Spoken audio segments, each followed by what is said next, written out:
Today's lesson is called Exploring the Symmetry of Graphs of Quadratic Functions, Day 1. So first, let's review what standard form is. The standard form of a quadratic function is f of x equals ax squared plus bx plus c. So remember, standard form means you want it to go down in descending order in regards to the exponents. When graphed, a quadratic function creates a U-shaped graph called a parabola. So we saw this when we looked at our introduction to quadratic functions. So just reviewing the fact that that U-shape is called a parabola. So we're going to be talking about the symmetry of these quadratic functions on the coordinate grid and off the coordinate grid. So today we're going to concentrate on doing all of the key features of a quadratic function using the graph. So I'm going to draw attention and highlight that. Today is all about using the graph to label the following parts of the quadratic function. We will start with what's called the axis of symmetry. So if you're given a quadratic function in standard form, that's very important. The axis of symmetry is always going to be a vertical line drawn right down the middle of the parabola, and it's going to cut the shape in half. It's called the axis of symmetry of the graph of the quadratic. So if we go down and look at number 1, let's find the axis of symmetry. If we look at the coordinate grid, you can tell where the middle is. You're talking about looking at the turning point and then seeing that vertical line extend and cut right through the center of that graph. Put arrows. Okay, and you can see that because of that, we have a symmetric situation here. If we look at the equation of this line, you can do this two ways. You see that the graph is crossing the x-axis at -2, so that would be x equals -2. If you're unsure of the equation of this line, a good strategy is to make a table of values and pick some random points off of the line. So I'll pick this one. I'll pick this one. I'll pick this one. So if I look at those coordinates, we've got -2, 7. We've got -2, 0. And we have -2, -6. So what you can see there is that if you're confused, whatever side is showing the repeated values, it's x or y equals that number. So the axis of symmetry is going to cut it right down the middle, and we will now label this with x equals -2. That is our axis of symmetry. So we'll make a little note here, axis of symmetry is the vertical line I just drew in pink. All right, going up to our next feature, we're going to take a look at a vertex.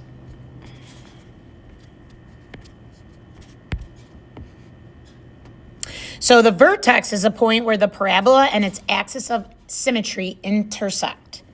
So first of all, it's a point, and it's where the parabola and the axis of symmetry intersect. That is the vertex, and as we know, it's a point, so it should be an xy coordinate. So we're going to go down to the graph. We're looking at our vertex here, our parts of our quadratic function.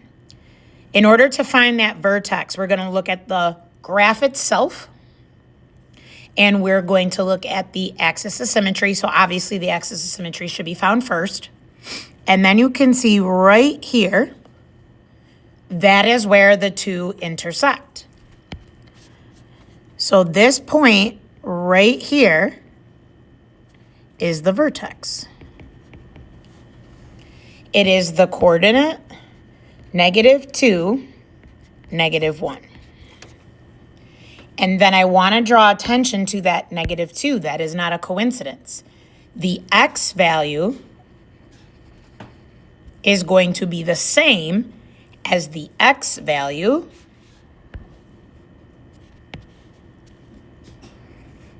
from your axis of symmetry. Okay? Now, in addition to this, it's important to think about what's happening at that point. It's a turning point. That's what we used to call this. But now that it's a quadratic function, this has a specific vocabulary word of vertex. Again, it's where it intersects the axis of symmetry. All right, next we're going to talk about end behavior. So the end behavior of the graph. Given the graph of a quadratic function, the parabola opens up like a smile or down like a frown. That's how we'll remember the difference. So if we look at our graph of the quadratic, I see arrows that are pointing up. So up like a smile. Okay. So for our end behavior, we are looking like this, right? A real U shape. And that's because both ends are up like a smile. Now, with this end behavior, now that we know it's pointing up, we should also look at the range of this, right, for the end behavior. So if I look at the range, we know it's going up forever because of the arrows. And right here is the lowest y value that we're going to have. So our range is y is greater than or equal to -1. Or you remember from prior lessons that we can write this as -1 infinity. Now, the reason I wanted to talk about the range is because do you see how the vertex, the x, is the same as the axis of symmetry? Well, if you take a look at the range, you're going to see that that -1 pops up, right, in the y value. And now because we know it opens up, I want to go back and add to the vertex that we know now this is a minimum. So we talked about minimum and maximum when we learned about turning point. So when you have a vertex where the axis of symmetry meets the actual quadratic function, that point is a turning point. And then once you know the end behavior of opening up like a smile or down like a frown, you'll be able to tell me if that point is a minimum or a maximum. Next, let's take a look at some additional ones that are not up here as descriptions because they are not brand new vocabulary words to you. Above, axis of symmetry, vertex, and end behavior are separated with definitions because it's the first time you're seeing these specific vocabulary words specifically for a quadratic function. Now we're going to get into some of the key features that we had already done prior. So we'll look at x-intercepts. This is where the graph crosses the x-axis. So we have a point right here. And we have a point right here. I'll draw arrows to both of those. These are your x-intercepts. We write these as coordinates. Really important to remember that. So we've got -3, 0 and -1, 0.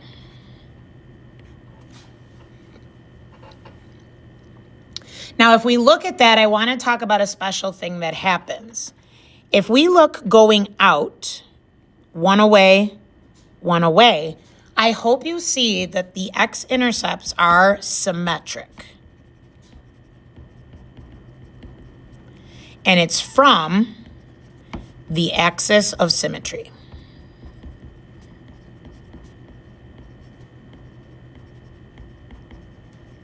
This symmetric property is very similar around the whole quadratic, right? And we'll take a look at it when we talk about y-intercept last here. So let's talk about y-intercept next. As we know from x-intercept, it crosses the x-axis, y-intercept crosses the y-axis. So when we look at our graph, we're crossing the y-axis right here. This is your y-intercept. So the coordinate of that point is 0, 3. So I want to point out the difference between these two very quickly. Over here, when it's an x-intercept, notice it's the y value that is a 0. When it's the y-intercept, notice that the x value is a 0. And then let's talk about the symmetry here quickly. We know the x-intercepts were symmetric, but this happens for the rest of the quadratic as well. So if we practice and look at it, we see the y-intercept is 2 away from the line of symmetry to the right. So the symmetric point would be the one that's 2 away on the left, right here at -4, 3. So we'll make a little note that -4, 3 is the symmetric point.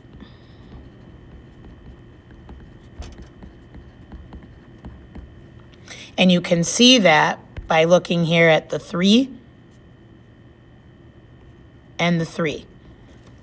Okay? They have that in common, that y value, to show the symmetric property. And that's going to be something we'll talk about in future lessons too, because when we're going on the graphing calculator and we're trying to figure out what portion of the table to write down, we want to look for the vertex, and then we want to hit those symmetric points as we fill in the rest of our table, and we'll work on that later. So now that we've gone over all the key features, what I'd like you to do now is pause the video, and you're going to practice this on your own. You're going to analyze the following quadratic functions. So you have graph A and graph B, and you are going to answer the questions given the parabolas above. So these are going to be questions where you're answering with either an equation, x equals, right? When you're talking about axis of symmetry, you might be answering with a coordinate, for example, vertex and intercepts, or you may be answering with a word like minimum or maximum. You could also be doing domain and range where you're talking about intervals. So it's a nice review of everything using our new parabola and quadratic function. So you'll do axis of symmetry, vertex, and then decide if they're maximum or minimum. We have x-intercepts, and for both graphs, domain, range, and domain and range for each graph, and then the y-intercepts and finding a symmetric point. So at this time, I'd like you to pause the video, complete these practice problems on your own, and then resume the video to go over the answers. All right, now that you had a chance to try on your own, let's go over the answers. So axis of symmetry, remember, is the vertical line that cuts the parabola in half. You can see the pink line drawn in on the graph. The equation for this axis of symmetry for graph A is x equals 4. The equation for the axis of symmetry for graph B is x equals 3. The vertex is where the axis of symmetry crosses or intersects the actual graph of the quadratic. So for graph A, that is 4, -4. And for graph B, that is 3, 8. All right, looking at it, because you're looking at the end behavior, graph A opens up, so that vertex is a minimum. Graph B opens down like a frown, so that is a maximum point. X-intercepts are the coordinates, remember, x and y, where the graph of the quadratic crosses the x-axis. So for graph A, it was 1, 0, and 7, 0. For graph B, it was -1, 0, and 7, 0. The domain for graph A is all real numbers. You can write that, or the -infinity to infinity in interval notation. Because we know that the vertex is a minimum, the minimum value when you look at the vertex, the y value is -4. So we know the range is -4 and up. So y is greater than or equal to -4, or interval notation of -4 with a closed bracket and then parentheses, or infinity, sorry. And then what is the domain of graph B? Also all real numbers, or in interval notation. And the vertex for graph B was 3, 8. That was a maximum, though, because it opened down. So now we know 8's the highest, and everything will be lower than that. So y is less than or equal to 8, or again, in interval notation. Then we wanted to know the y-intercepts. So it's 0, 3 for actually both of them. You can see that on the graph. And then lastly, practicing your symmetric points. So if I find negative 1, 7 on graph A, it's 5 away from the axis of symmetry. I go 5 away on the other side, and I have my symmetric point. You do a similar thing in graph B. So graph A, it's 9, 7, and graph B is negative 2, 4. And that concludes your lesson on exploring the symmetry of graphs of quadratic functions, day 1.